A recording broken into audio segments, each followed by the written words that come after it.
In this video, I'm going to try and explain the simulation-based methods for waiting lines and system design.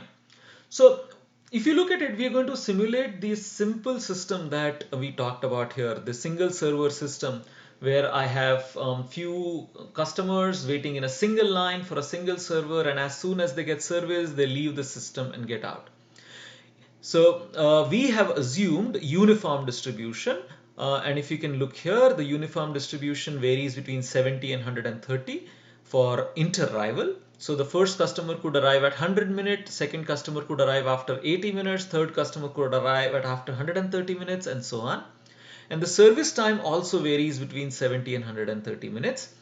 But again, the probability of any particular time is constant. That's the service time. We simulate it. I'll explain the simulation in a bit. And in the end, we have two metrics which are always important for us. The customer wait time, how much on an average a customer has to wait, which is a measure of customer satisfaction and indirectly is a measure of the profitability, and average utilization, which is how much am I utilizing my servers, which is a measure of my cost. So these are the two metrics we'll try to figure out using this simulation. So what I've done is I've simulated for 500 customers. If you look here, scroll down, there are 500 customers. Ideally, I should do more, but given the limitations of Excel and the speed of my computer, I stuck to 500. This is the interarrival time which is simulated, and I have simulated it in this sheet here, and these numbers are copied onto the main sheet. Now here it's uniform distribution, right? If you can see the formula at the top, it's uniform distribution. But we can change this to normal distribution, log normal distribution, whatever distribution you want. But anyways, customer interarrival time.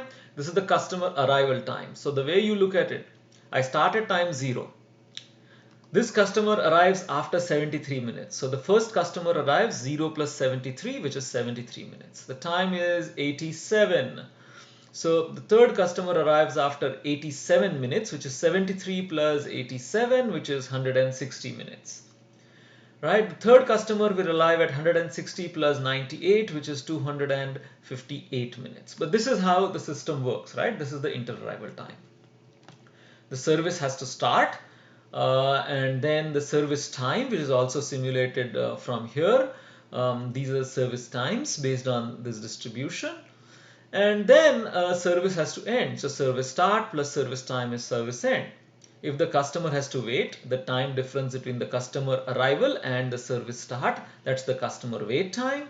And sometimes the server is idle, which is the time between when the previous service ends to the current service start, that's the customer arrival. I'll repeat, the previous service ends to the current service end.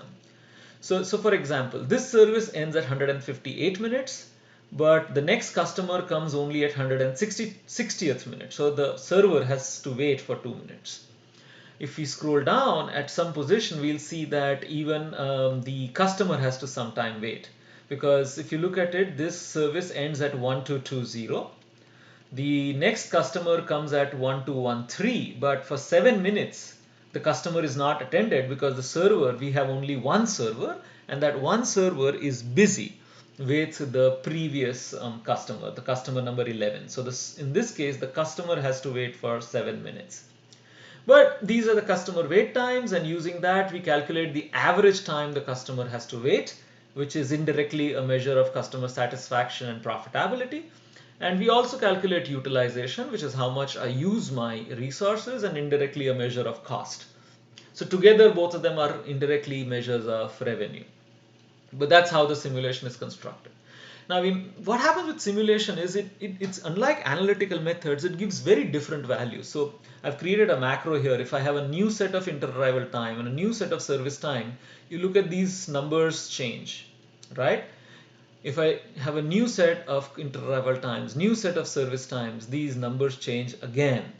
So what we're seeing is these numbers keep changing, and in order to create some stability for me, I will simulate it multiple number of times and then find the average of averages and use those numbers. So I can keep doing this, copy this number here in this location, I can keep copying it, But what I've done is, to make our life simple, I've created a macro which will run it 10 times and paste it.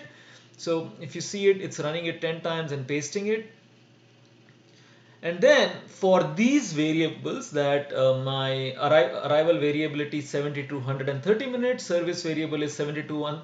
The average time is average wait time for customers is 129 minutes, and the average utilization is 99%. We will use this concept to learn basic principles of the queuing theory or waiting lines. Remember, this ideally should have been simulated more than 10 times, but again, we are in Excel, which has limited abilities, and that's why I am limiting myself to simulating only 10 times. See you in the other videos to understand some basic principles of waiting lines.